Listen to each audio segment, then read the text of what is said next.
So first, let's talk about Floyd Mayweather versus Connor McGregor. I watch MMA pretty religiously, and I'm not a big boxing guy. I've watched some boxing, but I've never gotten into boxing. I used to watch some of the Showtime stuff late at night, where Mauro Ranallo would do a lot of the commentary and shit like that. And there'd just be low-end guys that you've never heard of in your life, you'll probably never hear of again, just beating the brakes off each other. Right. And those were always fun. You just have like some Irish guy versus some Mexican dude, and they just kick the shit out of punch the shit out of each other. Yeah. I see a lot of that stuff on like Instagram. It's all tailored to you, but if you go to kind of the explore page and they have all of these videos that pop up, I find an ass ton of those, like these crazy boxing fights from somewhat recently they look like, and that's how I see a lot of those that way. And then for me, I'm the person that a lot of people hate, where I only watch the big fights, and it's almost like that for UFC too. I think I'll watch a little bit more casual ones, that you or some of our other friends think are going to be great cards.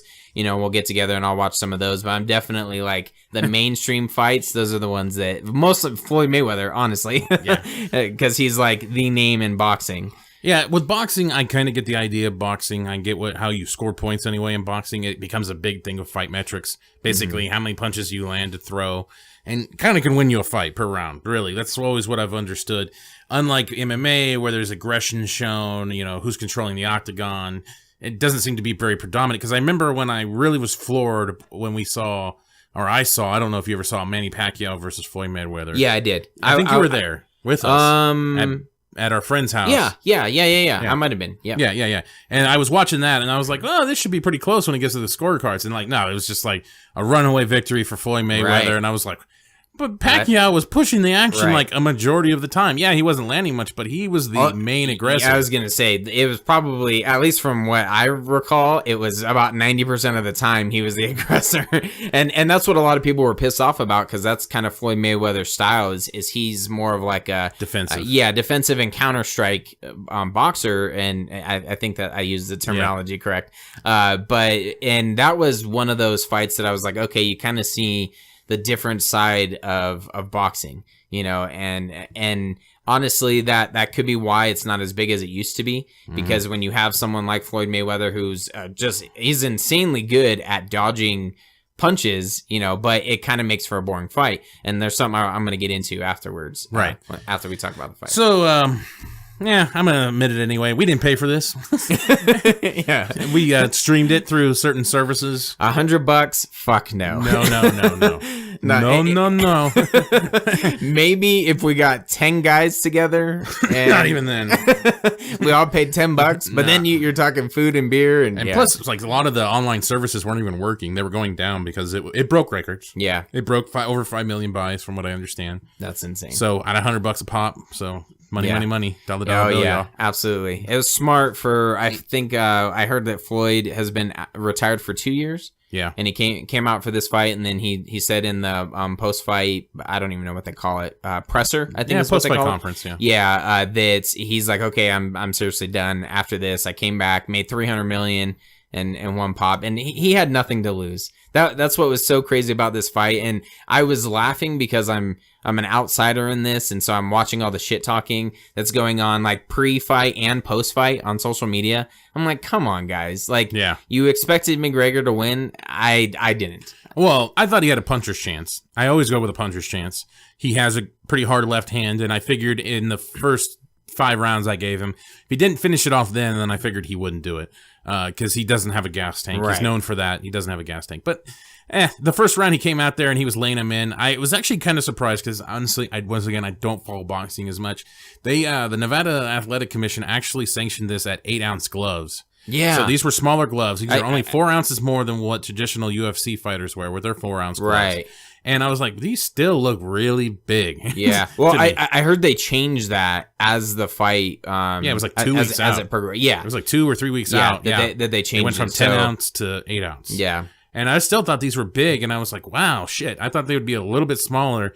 And I thought that was going to favor McGregor, not necessarily in punching power, but it would limit Mayweather's defense, because that's what he'd actually do is curl up and cover up his face with the gloves and stuff. Which he was doing earlier. He was doing, and he did it a lot. And I thought with 8 ounce, thinking that it was actually kind of smaller, I was like, oh, okay, well, this makes it easier for McGregor to penetrate. Yeah, I thought it would have helped him his stamina in the long run. Well, it also helps Floyd too. It makes him faster.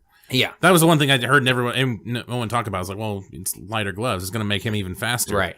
Yeah, So- exactly. Yeah, and then his stamina, which it didn't seem like he got tired at all. He was pretty solid for being 2 years. He came right back. No, he was right back into it. Yeah, right back into it. And I thought I watched it illegally as well. It sounds like we both kind of had the same avenue. Periscope through Twitter. If anyone else wants to. Well, I actually had a pretty solid HD stream until something happened to it. Not quite sure what happened. Yes. So then I had to go bootleg version where I was in this.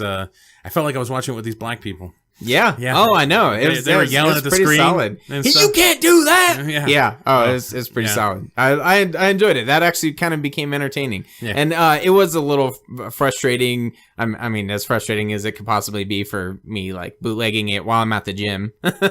And I just had it on my phone, and I would listen to it. I'd kind of watch it. The rounds were what, 2 minutes? 3 minutes. Okay, 3 minutes long. So I'd probably miss part of the round, and then I'd go back to my set, and yeah, it was entertaining enough. I'd sit there and and watch it and stuff. But it was a couple things would drop. I'd have to find someone else's Periscope feed. So it was what it was. But I really enjoyed it, and it's funny to see a lot of the stuff that's come afterwards, because now people are saying, oh, it was fixed. It was gonna go 10 rounds anyways, and I'm like, I don't know. Maybe I could sort of see a little bit of entertainment aspect.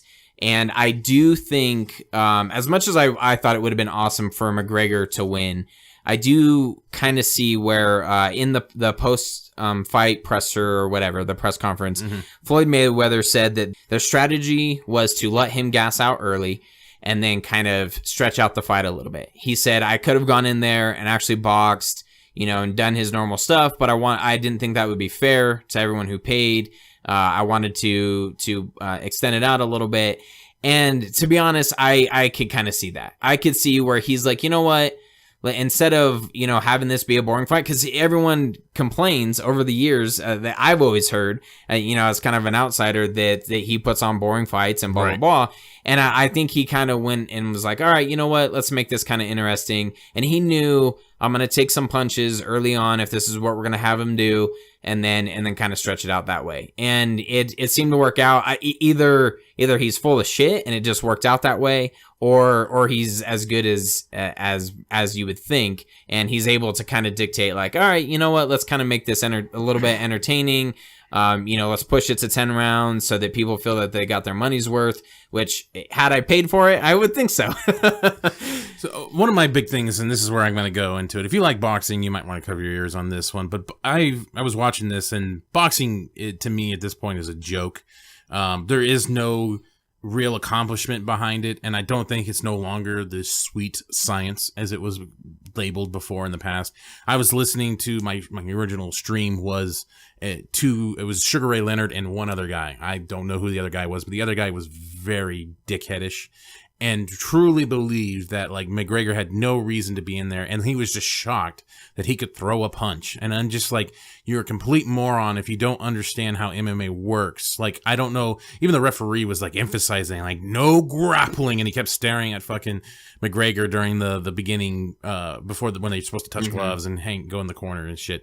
And it was just this overwhelming ignorance on how MMA actually works. Right. And I was just so shocked by that. I was really shocked by, like, okay, they don't have to say that he's a great boxer, but they should not be surprised when he starts actually landing punches.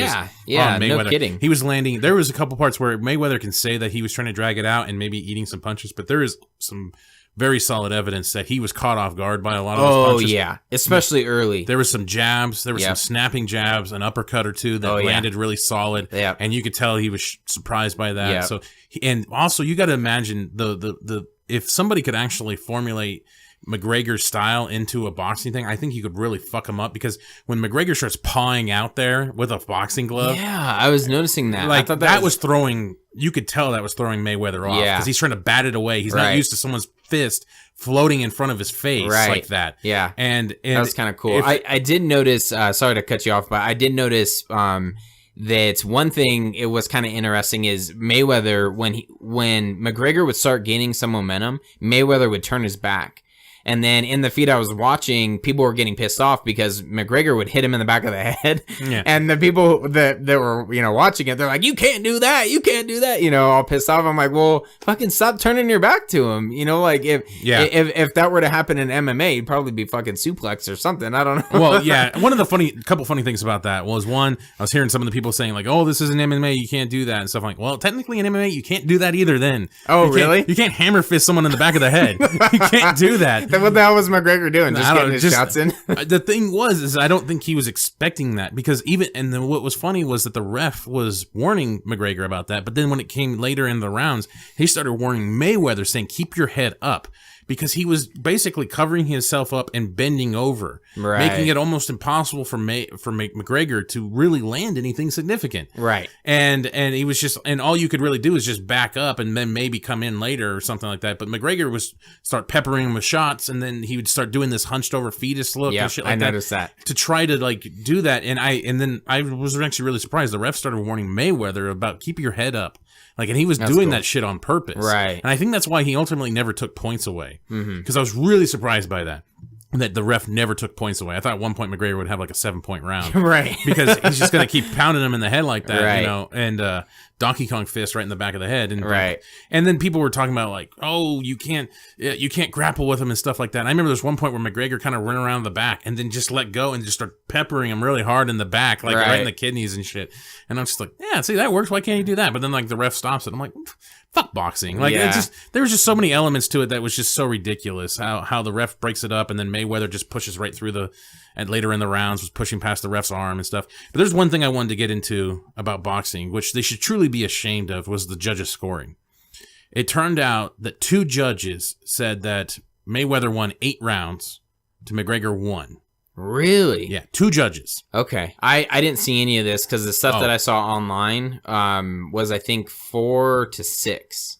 A lot of the stuff that I was seeing. There was online. a lot of people were giving the first 3 at least, maybe the 4th, and then there was the 8th, I think. I think that was what they were giving McGregor. Right. And so it could have been like 4 or 5, depending on how you looked at it. Yep. Unofficial cards, a lot of that, but 2 judges scored that 8-1. Wow. Mayweather. And they only have 3 judges, right? Yep.